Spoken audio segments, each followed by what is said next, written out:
70 maut dalam serangan Amerika ke atas Venezuela.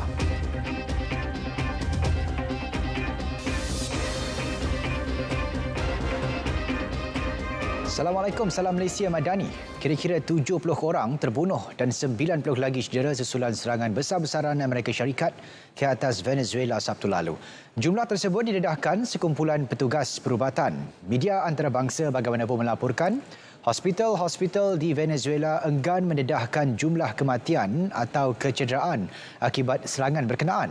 Menteri Pertahanan Venezuela, Jeneral Vladimir Padrino mendedahkan antara individu yang terbunuh termasuk anggota tentera dan pasukan keselamatan Presiden selain orang awam. Kerajaan Cuba pula memaklumkan 32 warganya termasuk anggota tentera terkorban dalam serangan berkenaan. Mereka mendakwa serangan itu bertujuan membawa keluar Presiden Venezuela yang digulingkan, Nicolas Maduro, untuk dihadapkan ke mahkamah atas pertuduhan jenayah. Sementara itu, serangan Amerika itu bukan sahaja mengakibatkan kematian dan kecederaan, malah trauma kepada penduduk di kawasan terjejas. Lo que me despertó fue el oído de un zumbido fuerte. Escuché un zumbido como un cohete normal de eso de lo que usan para festejar. Y en ese momento me despierto y lo que siento es el impacto posterior. A posterior, bueno, todavía siento eso que me recorre la cabeza, el pensamiento a cada segundo de lo que viví.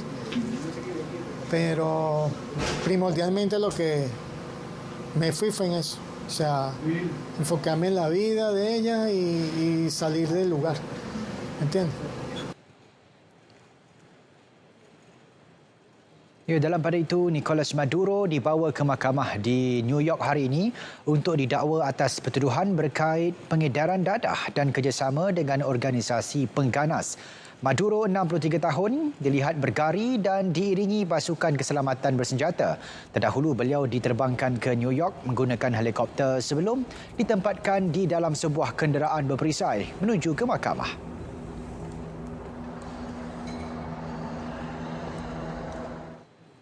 Sementara itu, Venezuela menubuhkan suruhanjaya peringkat tinggi bagi pembebasan Nicolas Maduro dan isterinya, Cilia Flores, yang diculik tentera Amerika di Caracas. Ha creado dos comisiones. La primera es la comisión de alto nivel para la liberación del presidente Nicolás Maduro Moros y de la primera dama y primera combatiente Cilia Flores de Maduro. Esta comisión de alto nivel estará presidida por el doctor Jorge Rodríguez Gómez, presidente de la Asamblea Nacional y jefe del Diálogo y la Paz de Venezuela, por nuestro canciller Iván Gil, por la compañera Camila Fabri y por este servidor. Asimismo, terdahulu Presiden Interim Venezuela, Delcy Rodriguez, menyatakan beliau sedia bekerjasama dengan Presiden Trump sambil meminta hubungan yang seimbang dan saling menghormati berasaskan kesaksamaan, kedaulatan, prinsip tidak campur tangan. Masih perkembangan di Venezuela, kawasan keselamatan di hub minyak utama Venezuela dipertingkat ketika negara itu berdepan ketidaktentuan keselamatan dan politik susulan serangan Amerika Syarikat. Pihak berkuasa termasuk polis dan pasukan separa tentera dilihat melakukan rundaan keselamatan berterusan di jalan-jalan utama Maracaibo. Hub minyak menjadi keutamaan kawalan kerana kepentingannya bukan sahaja dari sudut ekonomi domestik, malah geopolitik. Venezuela memiliki antara rizab minyak terbesar dunia, menjadikan kemudahan pengeluaran dan pengedaran minyak sebagai sasaran sensitif ketika krisis. Semalam, Presiden Trump mengumumkan Amerika akan mentakbir Venezuela untuk sementara waktu, selain berhasrat melibatkan syarikat minyak Amerika untuk memulihkan dan mengeksploitasi minyak Venezuela, kononnya bagi menampung kos campur tangan ketenteraan di negara itu. Kenyataan Trump dikecam masyarakat global kerana dilihat sebagai penjajahan ekonomi yang menjejaskan kedaulatan Venezuela. Dalam pada itu, harga minyak mentah global merekodkan penurunan hari ini susulan serangan Amerika ke atas Venezuela.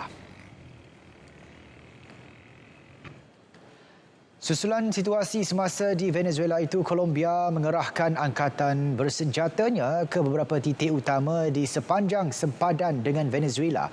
Ini termasuk di Jabatan Antarabangsa Atanasio Girardo yang menghubungkan dua negara berjiran itu. Ia salah satu laluan rentas padan paling sibuk di rantau berkenaan. Langkah menempatkan tentera di kawasan tersebut bertujuan mengawal pergerakan rentas sempadan dan memastikan keselamatan rakyat Colombia dan kedaulatan wilayahnya. Di selatan Gaza, sebuah trailer lama yang berkarat menjadi satu-satunya tempat perlindungan bagi sebuah keluarga Palestin. Mereka antara hampir 2 juta penduduk Gaza yang hidup serba kekurangan selepas kehilangan tempat tinggal akibat serangan tentera Israel. Samih Abu Saada bersama ibu dan anak-anaknya mengubah suai trailer tersebut untuk dijadikan tempat berteduh. Bagaimanapun, tempat perlindungan sementara itu jauh daripada selamat atau selesa, terutama ketika musim sejuk yang mencengkam.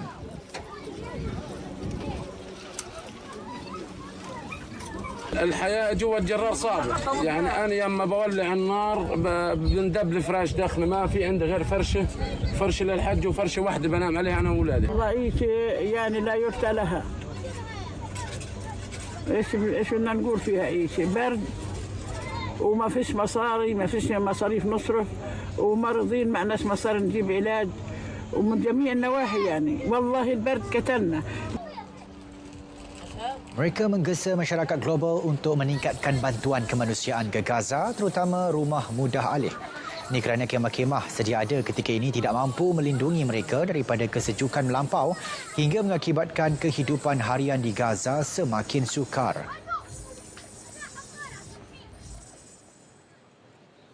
Dalam pada itu, sekumpulan pelajar perubatan di Gaza berjaya menamatkan pengajian mereka biarpun berdepan kemusnahan, kehilangan dan trauma akibat serangan tentera Israel.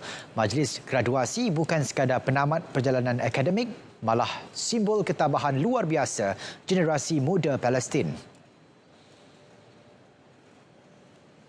الحمد لله مبسوطة كثير بعد 6 سنين من التعب والصمود والتحدي، وسنتين الحرب كانوا أصعب إشي علينا، واجهنا كثير من الصعوبات فيهم بس كنا قدها وكل الدعم واخذنا كل الدعم من اللي حوالينا والحمد لله. واليوم انا واقفه خريجه بعد 6 سنين من السهر والتعب والليالي الطويله. نحاول نستغل يعني اي فرصه بانه ندرس، يجي وقت نزوح وبهدله، يعني فتره امتحانات سنه 5 كنا نازحين من بيتنا، حتى التلخيصات اللي كنا نعملهم كنا نسيبهم في بيوتنا، احيانا ما نلحقش ناخذهم معانا ونضطر انه نروح اماكن ما بنعرفهاش، كل شيء صعب فيها. يعني كان كل شيء عن جد يعني حرفيا صعب. فقدت اختي واولادها، كنت اتمنى اختي اليوم تكون موجوده معي في حفل نجاحي، بس الحمد لله على كل حال. الصعوبات كانت مليانه، انقطاع الكهرباء، النزوح، فيش مكان، فيش امان، فيش كل شيء خوف، بس الحمد لله. اتمنى انه الجاي يكون احسن لغزه ولابناء غزه. Malaysia akan terus berjuang dan menyuarakan hak kedaulatan semua negara terutama yang pernah dijajah.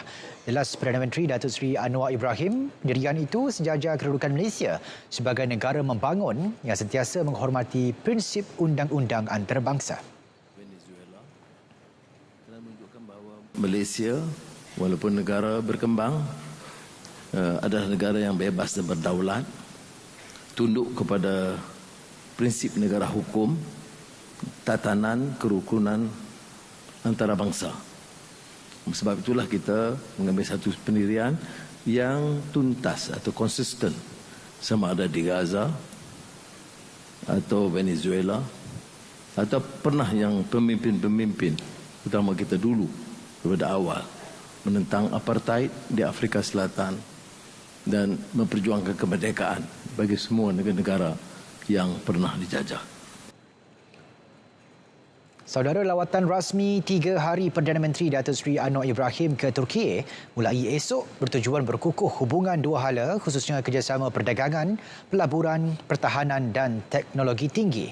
Laporan Sazwani Samsu dari Ankara.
Beralih ke sukan, Ruben Amorim dipecat daripada jawatan sebagai ketua jurulatih Manchester United selepas 14 bulan mengemudi pasukan berkenaan. Manchester United maklumkan tindakan itu dibuat susulan keputusan seri 1-1 menentang Leeds United semalam. Keputusan itu menyaksikan pengendali dari Portugal tersebut meninggalkan Old Trafford lebih awal, sedangkan kontraknya masih berbaki hingga 2027. Sementara pihak pengurusan mencari pengganti tetap jurulatih bawah 18 tahun kelab Darren Fletcher dilapor dilantik sebagai pengendali sementara. Jurulatih berusia 40 tahun itu meninggalkan United dengan rekod 24 kemenangan daripada 63 perlawanan, sekaligus mencatatkan rekod ketiga terburuk dalam kalangan pengurus tetap sepanjang sejarah kelab berkenaan.